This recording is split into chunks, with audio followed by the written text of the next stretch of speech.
Something happened? Your boyfriend phoned. What? This is the story of Maggie Jones, the woman who brought Blanche Hunt to life for 35 years, and what really happened in her final decade on Coronation Street. Generations of viewers knew her as the acid-tongued battle axe who stole every scene. But behind the scowl and folded arms lived an actress facing private struggles while never letting the audience glimpse her pain. Think it's safe buying ham off a stranger in the pub? You're right, Deirdre. I think I can hear it ticking. Coronation Street wasn't part of Maggie Jones's original plan. London in '34 gave her life, the 21st of June to be exact, and she trained as a classical actress at the Royal Academy of Dramatic Art before making her mark on West End stages. Productions of Pride and Prejudice and The Women showcased her talents, and British television knew her well enough before Blanche Hunt ever entered the picture. Her first major television breakthrough came in '67 with the BBC's adaptation of the Forsyte Saga, where she played Smither, the maid, across multiple episodes. The role was small but recurring, and it gave her steady work on what became one of the most watched series of its time.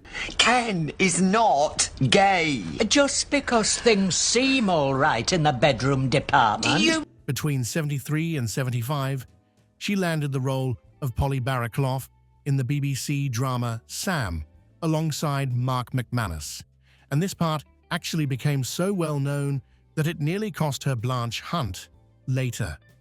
Stage work continued throughout this period, with appearances at the Theatre Royal in Plymouth, the Old Vic in Bristol, the Oxford Playhouse, and the Salisbury Playhouse. Her theatre credits included Dead Secret, Cure for Love, Screwball, When We Are Married, and Keen, showing the range she brought to every production. The repertory circuit knew her as reliable and professional, exactly the sort of actress who could disappear into any role. And get back to your narrow little, boring little, smug little lives! Well, Her connection to Coronation Street started small in '61 with a single episode as an unnamed policewoman, forgettable work that anyone could have done. 6 years later, she came back as Maggie Monks, a shoplifter caught at the local police station, another bit part that left no impression. Nobody watching those episodes could have predicted this actress would become one of the show's most beloved figures, but fate moves in strange ways. I am so stupid. it's taken you 50-odd years to realise that. Oh, hallelujah. The year '74 brought change when producers introduced Deirdre Hunt through Anne Kirkbride and decided the character needed a mother. Patricia Cutts won the role of Blanche Hunt, scripts were written, storylines mapped out, and then tragedy struck when Cutts passed away after filming just 2 episodes that aired in August. Producers found themselves holding prepared scripts with no actress to bring them to life, and panic set in quickly. Maggie had auditioned for Blanche originally, but lost out, possibly because viewers knew her too well as Polly Barraclough from the BBC series Sam. Blanche, spare the thumbscrews. Look, shush, let him speak. Go on, Norris. You know you want to. When Cutts passed away, producers remembered that audition and reached out with an offer at short notice, which meant Maggie stepped into the part on the 30th of September in '74, with barely any preparation time. The Blanche Hunt of the mid-'70s bore little resemblance to the icon she'd become. Back then, she came across as vibrant and assertive, and while she held opinions, nothing about her struck viewers as particularly offensive. A widow, raising her daughter and navigating life after loss, she dealt with Deirdre's romantic troubles with spirit rather than spite, and Maggie played her that way intentionally.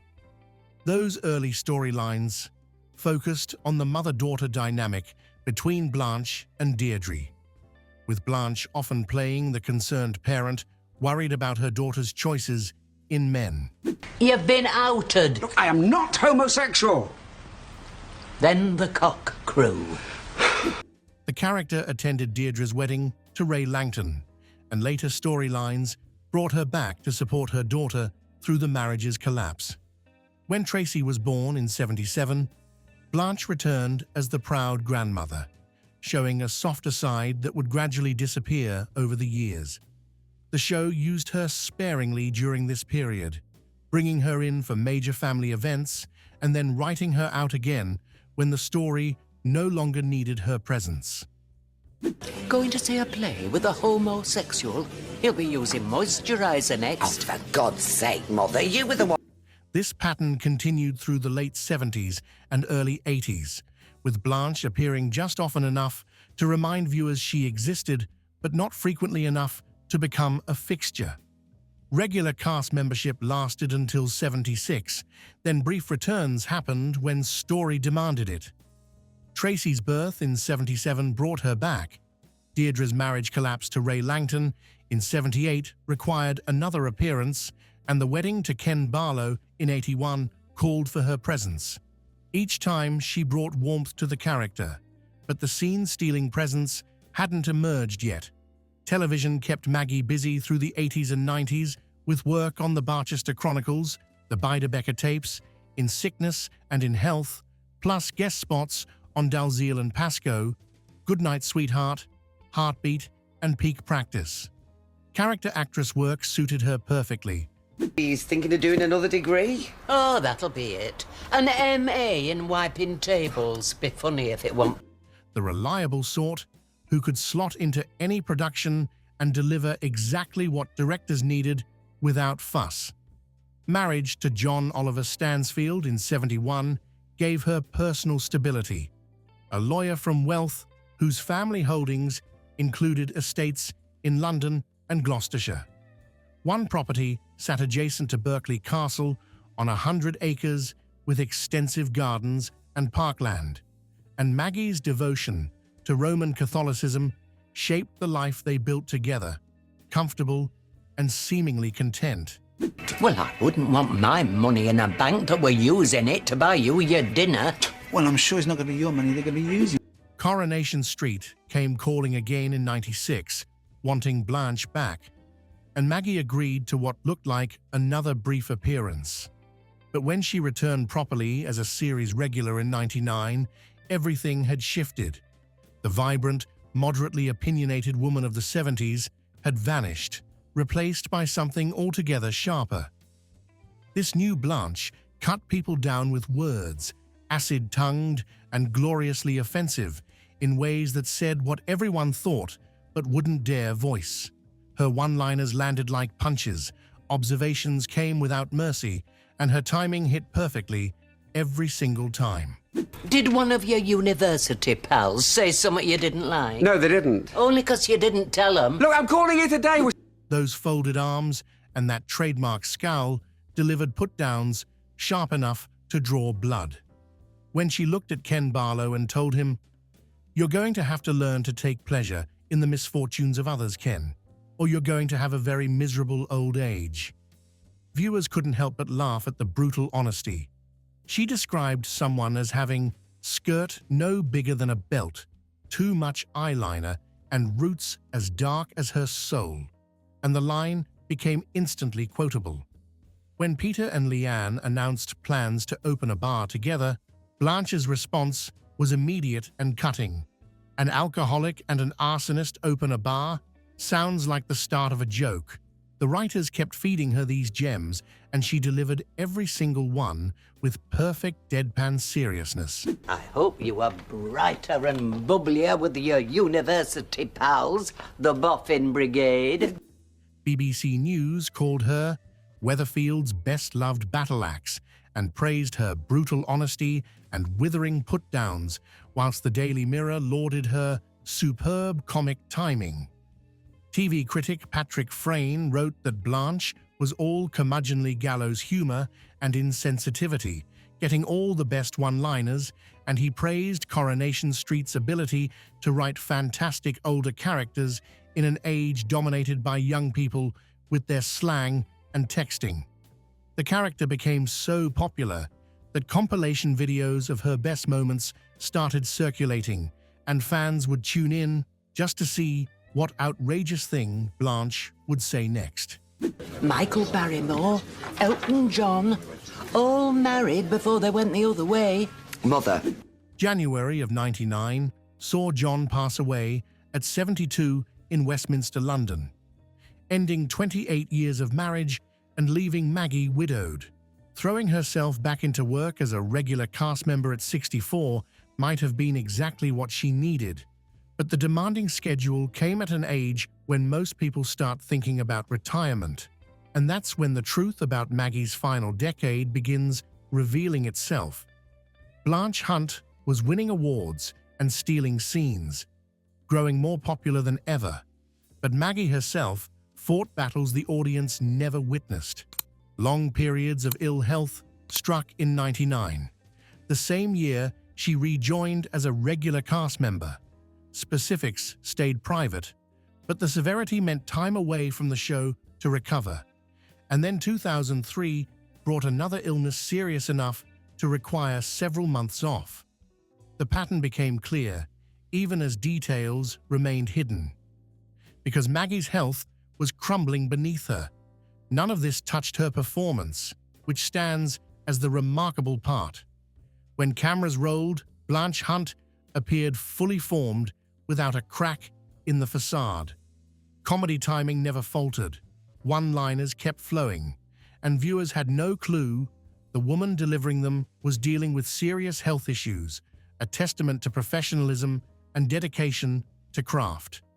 British Soap Awards came in 2005 and again in 2008 for Best Comedy Performance. These weren't lifetime achievement tokens or recognition for past glories. They were acknowledgements that even in her 70s, whilst dealing with health problems, Maggie Jones was still delivering work that outshone actors half her age. But here's the fascinating bit about Maggie's approach to playing Blanche. She admitted she didn't think of her character as funny and couldn't play her properly if she did, which was the secret that made Blanche work so brilliantly. Every line came out completely straight with absolute conviction because Blanche wasn't trying for laughs. She was telling truth as she saw it, no matter how brutal that truth landed. Comedy sprang from the contrast between her sincerity and the outrageous things coming out of her mouth. Writers handed her gold, and she delivered it perfectly. Lines like, "Good looks are a curse, Deirdre. You and Kenneth should count yourselves lucky," or "This turkey is dry enough to choke a camel," weren't just funny on the page, they worked because Maggie said them with complete seriousness, as though these were perfectly reasonable observations anyone might make. George Michael loved her work. The pop star named Blanche his favorite soap character, noting that when you're as old as her, you can get away with saying anything, and critics lined up to agree. The Daily Telegraph praised Maggie's portrayal of Blanche as a meddlesome busybody, as beautifully judged and finely understated. Tim Tiemann of The Times went further, declaring that to many Coronation Street fans, Blanche was a finer battle axe than the legendary Ina Sharples herself. William Roach played Ken Barlow and endured decades of Blanche's barbs on screen, but off-screen, he held nothing but admiration for Maggie. His description called her a tower of strength, physically frail but mentally strong as an ox, and sharp as someone half her age, with an amazing dry wit that made her as funny, if not funnier, than Blanche in real life. The two of them would sit through filming, doing crosswords together, a detail that reveals real warmth behind the scenes. What made the on-screen relationship between Blanche and Deirdre work so well was the genuine affection between Maggie and Anne Kirkbride off-camera. The two actresses shared the same birthday, both born on the 21st of June, which created an immediate bond between them from the start. Anne played Deirdre with such warmth and vulnerability that Blanche's harsh comments created perfect comic contrast, and their scenes together became appointment viewing for millions. The way Blanche would criticize Deirdre's choices, her husband's, her hair, her glasses, everything about her daughter's life became the stuff of legend. Yet underneath all that criticism, viewers could sense genuine maternal concern. And that's what made the relationship feel real rather than just cruel. Maggie and Anne understood their characters' dynamic instinctively, and they played off each other with the ease of actresses who genuinely enjoyed working together. April of 2008 brought the fall that started Maggie's final descent. At the Manchester hotel, where she stayed whilst filming Coronation Street, she went down hard enough to injure her knee and shoulder, taking 2 weeks off work to recover. For a woman in her mid-70s, already managing health issues, this kind of injury becomes devastating because recovery crawls slower, pain digs deeper, and complications arrive more easily. 2 weeks later, Maggie returned to work, but the truth runs darker because she never fully recovered from that fall. Her body was failing her, even as her mind stayed sharp as ever, and she continued filming throughout 2008 and into 2009, even winning her second British Soap Award that year, whilst things got progressively worse behind the scenes. October of 2009 brought admission to Salford Royal Hospital for major surgery. Specifics never reached the public, but the operation was serious enough to require her being written out of the show temporarily. Producers crafted a storyline where Blanche unexpectedly received an offer of a free holiday in Portugal from her friend May Penn and would be spending Christmas abroad, meant to be temporary, a few months at most, just long enough for recovery and return to work. Public statements assured everyone she was making slow and steady recovery. The show indicated everything was proceeding according to plan. Maggie would be back soon, and Blanche would return to the cobbles as sharp-tongued as ever. Fans sent well wishes and looked forward to having her back on their screens. But Wednesday morning, the 2nd of December in 2009, brought sudden deterioration. Maggie passed away peacefully in her sleep at Salford Royal Hospital while still recovering from the surgery she'd undergone in October. 75 years old, the news shattered her castmates and the millions of viewers who'd welcomed Blanche into their homes for 35 years. William Roach's tribute hit particularly hard when he admitted he didn't think Maggie ever realized how much she was loved, not only by everyone on the show, but by the millions of Blanche fans out there, and she would be greatly missed. Coronation Street executive producer Kieran Roberts released a statement calling Maggie a much-loved colleague and wonderful actress who turned Blanche into a true Coronation Street icon, adding that she would be hugely missed by the show's many millions of viewers and by everyone who worked on Coronation Street. Sue Nichols, who played Audrey Roberts and had worked alongside Maggie for years, spoke about how the set felt emptier without her presence.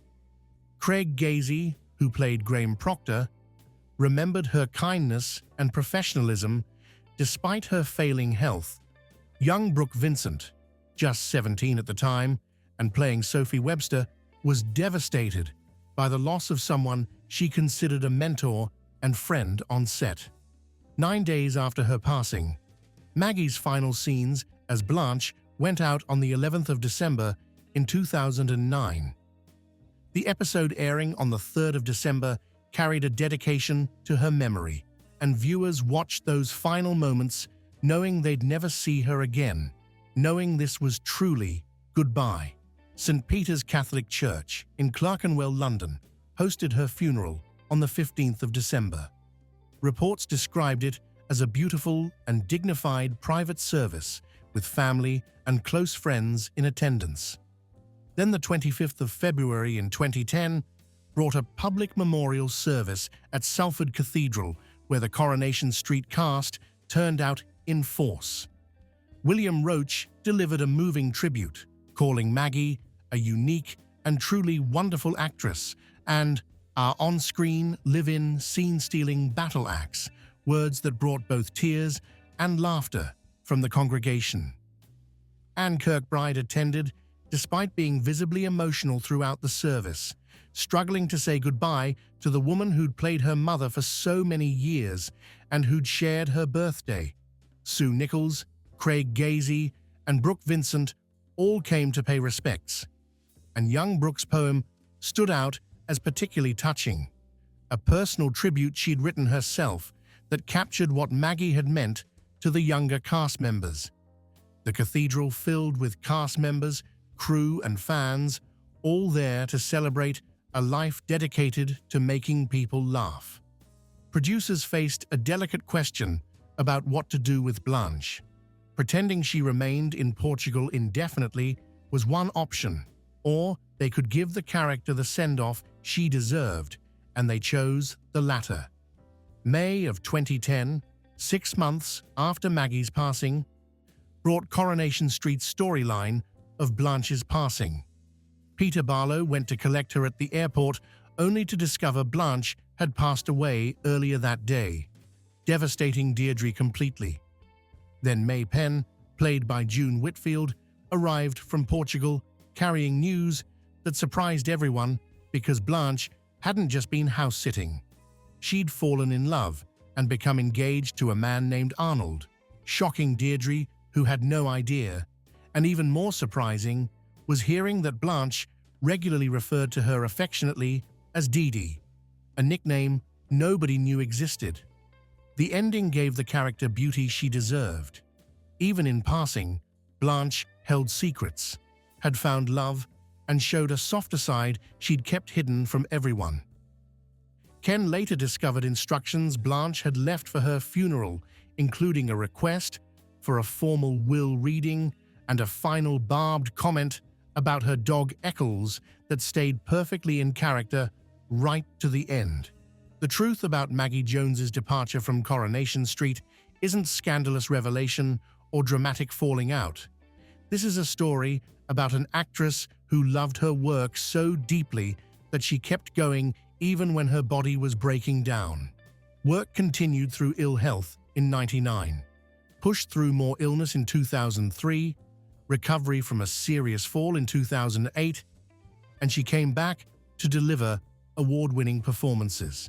She only stopped because physically she couldn't continue any longer. Over 830 episodes of Coronation Street across 3.5 decades contain Maggie's work. She created a character so memorable that quotes still circulate today, more than 15 years after her final scene aired. Blanche Hunt's one-liners live on in compilation videos and fan discussions, proof that great comedy writing combined with perfect delivery creates something that outlasts time itself. What Maggie Jones revealed in her final years wasn't a secret about why she left Coronation Street. What she revealed runs far deeper than that. Dedication looks like this. You can be physically frail, but mentally strong. You can face health challenges while still delivering your best work. Professionalism means never letting the audience see you struggle. The woman behind the acid-tongued battle axe was nothing like her character by all accounts. Kind, funny in a completely different way, devoted to her craft, and respected by everyone who worked alongside her, she made Blanche Hunt real by playing her absolutely straight, by never winking at the audience, and by treating even the most outrageous lines as simple truth. Maggie Jones didn't choose to leave Coronation Street. She was taken from it, from castmates who loved her, and from the millions of viewers who'd welcomed her into their homes every week. Her departure breaks hearts precisely because it wasn't a choice. She would have kept going, kept delivering those perfect one-liners, kept stealing scenes if her body had allowed it. That's the truth about Maggie Jones and Blanche Hunt. No scandal or secrets live here. This is about an actress who gave everything to a role, who made a character immortal, and who worked until she simply couldn't any longer. For 35 years, she was Blanche Hunt, and Blanche Hunt was her. When we lost Maggie Jones, we lost a true Coronation Street icon, and the cobbles have never been quite the same since.